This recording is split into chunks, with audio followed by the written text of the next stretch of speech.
In this segment, dealing with Cuisenaire rods, I'm going to be talking about working with improper and mixed fractions and going back and forth between the two forms of fractions.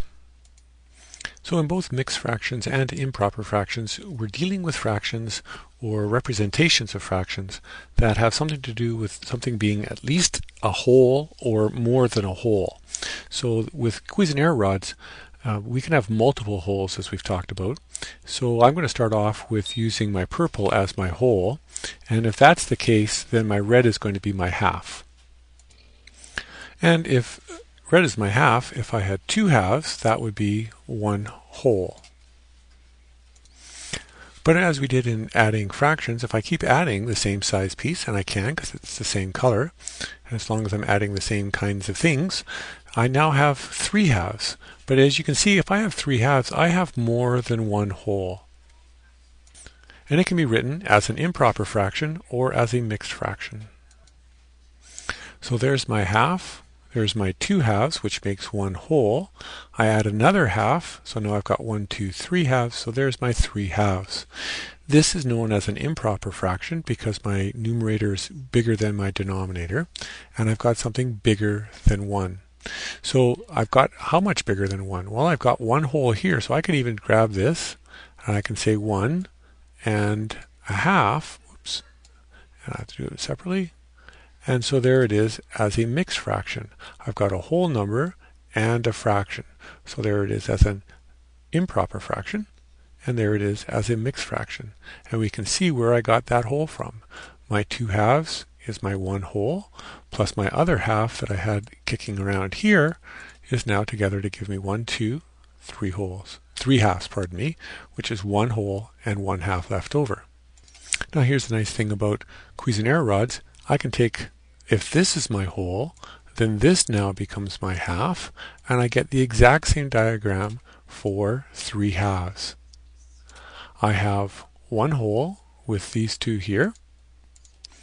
There's my 1 whole, the same height as that green, same length as the green, so there's my 1 whole, or my 2 halves, plus my other 1 half together, and together now I have a total of 1, 2, 3 halves.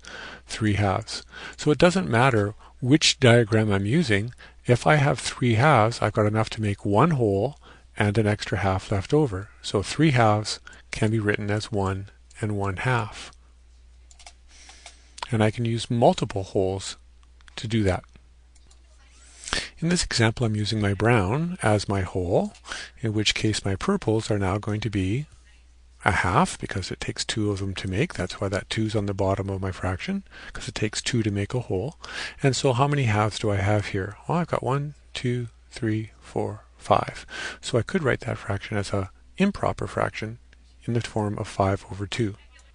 If I wanted to change that into a mixed fraction, my question would be, well, how many wholes can I make out of that? Well, I've got 1 whole here, so there's 1. There's 1 whole there. I've got enough to make another whole. So there's another whole here. And do I have enough to make another whole? No, I don't have enough to make another whole. What piece am I missing? Well, I'm missing another pink. So pinks are, we said, were halves of my wholes. So therefore I've got enough to make 1 whole, 2 wholes, and I've got enough to make a half of a third whole. So my answer to this in mixed fraction is 2 and 1 half. And there it is there as 2 and 1 half. I've got enough to make 1 whole, 2 wholes, and this pink is not enough to make a full 3 wholes, but it is enough to make half of this third whole. So we're asking here, how many wholes can I make? I can make 2 wholes and 1 half of a whole. The other meaning for fraction is this line can mean division. So if I have 5 divided by 2, I could say how many groups of 2 do I have in 5? In which case I could look at it again, the same kind of deal. If I'm talking about groups of 2, there's 1 group of 2, there's 2 groups of 2, and I only have 1 out of my group of 2. So again, 1, 2, and 1 out of my groups of divisions by 2. So that's another way of looking at it as well. It's the shortcut way that many students see. 5 divided by 2, they use their calculator, they get 2.5, or 2 and 5/10. But it's 5/10 is a little hard to see in this diagram, so I like sticking with fractions, 2 and 1/2. Let's say this is going to be my half. Well, if that's my half, then this has to be my whole. So if I have that as a half, and I have 5 halves, I've got 1, 2, 3, 4, 5 halves again. Just separating them a little bit here so we can see them. 1, 2, 3, 4, 5 halves. Again, it doesn't really matter which halves I'm talking about. And this is the piece that works nicely with the Cuisenaire rods as opposed to fraction circles or the fraction strips where everything's always the same size 1. Here I have different sizes 1s, but my fraction still means the same thing. So if I've got 5 halves, I've got enough to make 1 whole, I've got enough to make 2 wholes, and this one is enough to make half of another one. So again, my answer is going to be 2 and 1/2, no matter if I'm using this as my whole or this is my whole, because my fraction halves are going to be different halves now, depending on which whole I'm using with. So that concept of 5 divided by 2, 1, 2, 3, 4, 5, divided into groups of 2, there's one group of 2, there's another group of 2, and then I have a half of a group of 2. So my answer is 2 and 1/2 groups of 2. In one of the other segments, we're talking about adding proper fractions. So here I have 3/4. My 1 is going to be a purple, and it's made up of 4 whites, and so I have 3 of those. So I have 3/4 plus another 3/4. What would I get for my answer?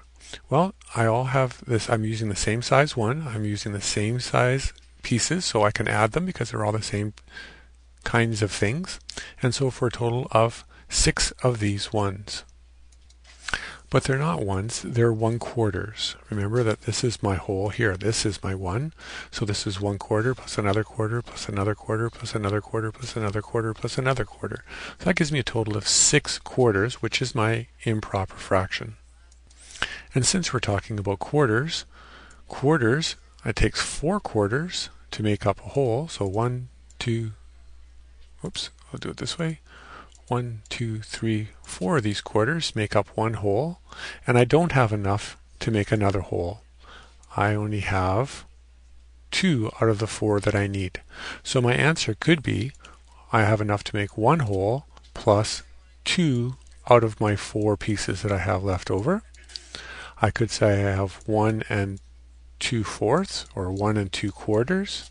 I also know that I can trade in 2 whites is the same thing as a red, and I know that 2 reds make up a purple, so I could call that 2/4 a half, so I could say that I have 1 and 1/2.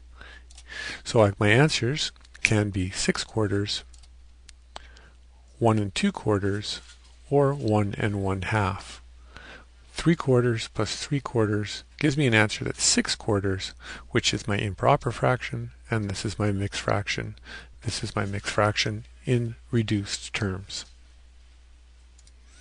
If we were given a mixed fraction and we want to change it into an improper fraction, the key here is the denominator. It tells me that I need to have something that I can divide up into groups of 3. So I can use a variety of examples here to do this. So I'm going to show probably 3 different examples. And I picked these 3 because I know I can divide them into 3 equal pieces, whatever those pieces might be. So this question says I have 3 wholes. So there's 1 whole, so I need another 1 whole, and I need another 1 whole. So there's my 3 wholes. For in this example, I have 1 whole, 2 wholes, 3 wholes, and for this example, I have 1 whole, I have another whole, and I have another whole. So there's my 3 wholes, all that in my 3 examples. So that takes care of my 3 wholes. Now I also have 1/3. So in each example, I have a slightly different version of my third. These are thirds in this question, so I have that for this question. These are thirds in my 6s, so that is my third for this one. and my green is my thirds, and so I'll just move everything over a little bit here. So now there's my third in this question. And so now my question is, if I have 3 holes, 1, 2, 3, and a third, 1, 2, 3, and a third, 1, 2, 3, and a third, what would that be as an improper fraction? Again, because we're talking about thirds, here's my third, so I'm going to select all of these, and I'm going to duplicate it. So there's one set of thirds, there's another set of thirds, and there's another set of thirds. So what do I have all together? 1, 2, 3, 4, 5, 6, 7, 8, 9, plus this one gives me a total of 10 thirds. Doing the same thing with this example, there's my thirds, and I'm duplicating them again. There's my thirds, and again I'm going to get 1, 2, 3, 4, 5, 6, 7, 8, 9, and 1 is 10. And this one here, here's my thirds. I'm going to duplicate it again. I'm going to duplicate it again. And I'm going to get 1, 2, 3, 4, 5, 6, 7, 8, 9, and 1 is 10. So no matter which example that I use, my answer is going to be 10 thirds. Right there. So no matter which version of 1 I want to use, when I convert it from my mixed fraction into my improper fraction, I'm going to get the answer of 10 thirds. And I'm going to get 10, and sometimes we see the shortcut 3 times 3 plus 1. Why do we get that? Well, no matter which one I used, I've got 3 sets of 3's. And why is it 3's? Because I'm talking about thirds. Each color has got 3 of whatever it is. This has got 3 whites, 3 reds, and 3 greens. So I got 3 sets of 3, which gives me my 9, plus the 1/3 that I had left over for each one of these examples, for a total of 10. So 3 times 3 plus 1 is my shortcut that we often talk about, but we want to make sure that the students can really see that. And the Cuisenaire rods allows us to show lots of different versions of the same kind of idea. 3 and 1/3 can be modeled in many different ways, versus our regular circle, fraction circles, or fraction strips. It's a little harder to see sometimes. So we've talked about improper and mixed fractions. We've talked about what they mean. We've talked about how you can show them. We've talked about how to convert from an improper fraction to a mixed, how to go from a mixed fraction to an improper fraction. We've talked about how this works as a division, how many sets of 3 are in 10. We have 1 set, 2 sets, 3 sets, with 1 remaining, so that's 1/3, 3 and a third. And we've talked about using it as a division, and we've talked about going the opposite direction as a multiplication, and adding on our remainder and getting our remainder when we do our division. So we've talked about all the concepts relating between mixed fractions and improper fractions.